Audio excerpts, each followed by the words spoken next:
Hello, this is Dr. James Isaacs of Hull School to talk to you a little bit about the Tonhallelate concert this Friday night, the 20th of September at 10 p.m. here at the Zürich Tonhalle. We're hearing one single piece, Richard Strauss's masterpiece, an Alpine symphony, which was written in 1915.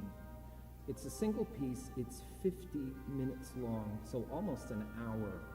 And it employs a force of about 130, 125 players. So it's a very big piece and it's a bit long. So I'm going to talk to you about how to listen.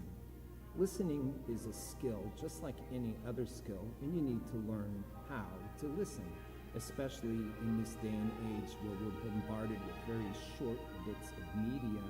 It can be difficult to listen to something that's 50 minutes long. But it's actually going to be a lot easier and a lot more enjoyable than you might fear. So I'm going to give you 6 things to listen for, or 6 ways of listening.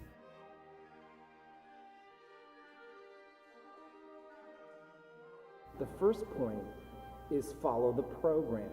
This piece, unlike, say, a Mozart symphony or a Beethoven or a Brahms symphony, which is based on the development of musical ideas, this piece depicts something extra musical, something outside of the music, which basically controls the entire piece. It's called a program. In this case, it's depicting a day climbing a mountain in the Alps. It's divided into 22 continuous sections, each describing the different things that one would encounter climbing a mountain in the Alps. In fact, it's based on an experience that Strauss had as a very young man climbing the Alps.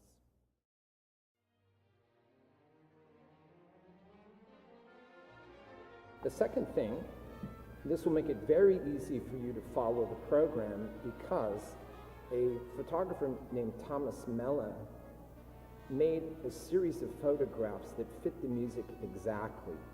These photographs will be projected onto a large screen above the orchestra. So right above the orchestra, you will see photographs of the very thing that Strauss's music is depicting. And you'll be amazed at how well these go together. So this will almost be just like going to the movies.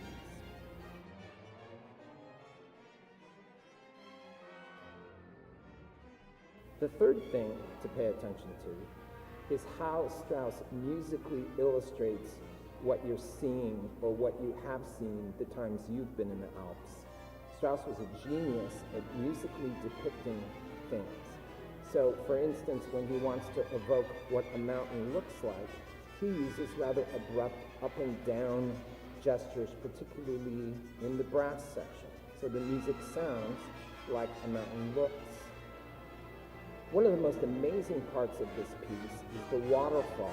It's incredible how Strauss captures the sense of water flowing and then falling over a waterfall.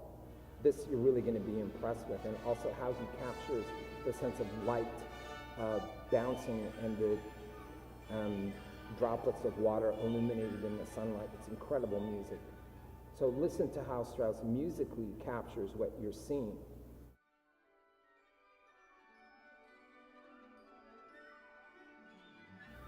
The fourth thing to listen to is how Strauss uses the orchestra. He has a huge orchestra of about 125 to 130 players.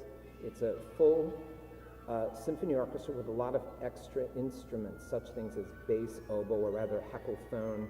There's a double bass trombone, 2 tubas, lightning machine, a thunder machine, I should say, organ, all kinds of extra things.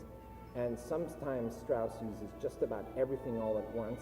Sometimes he just uses a very small ensemble within the orchestra, but he uses these colors to try to make his points. For instance, when we're in the meadow, you'll hear kind of a lush carpet of strings to sort of sound like grass would look. And then little points of color coming from the woodwind section, which are little flowers in the grass. It's genius. So listen to how Strauss uses the orchestra.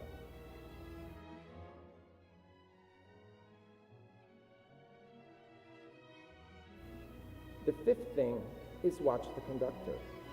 Maestro David Zinman is leading about 125 to 130 people.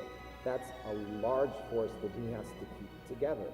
Fortunately, he has a great orchestra, and they've played this piece before, so they know it quite well. So he's not starting from scratch, but he has to be very clear, he has to be very strong, and at the same time, he can't be so controlling as to stop them from doing their job. You'll be amazed.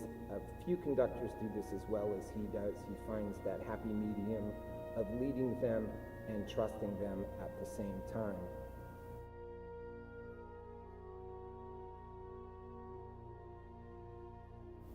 The last thing, point number 6, is this is a journey up and down an Alp, but it's also something of an inward journey and of a spiritual journey. And if you have ever climbed a mountain, you'll probably know exactly what I mean. Strauss isn't just trying to convey what this would look like, but also what one would experience in one's heart or one's soul or one's spirit. Strauss believed that one could experience ultimate reality through nature, and this is what he's trying to capture. So there are profound moments in the music. For instance, when you finally come to the top, you might expect a big climax, but instead the music gets very quiet, and there's just a simple oboe solo, and this captures the sense of awe and of humility that one feels when one gets to the top of the mountain. And then the sense of triumph and the sense of grandeur comes in rather strongly. All of us have had these feelings in our life at one time or another, whether we've climbed a mountain or not. So allow the music to take you to those places in your heart where you have felt some of the greatest feelings you've ever felt in your life.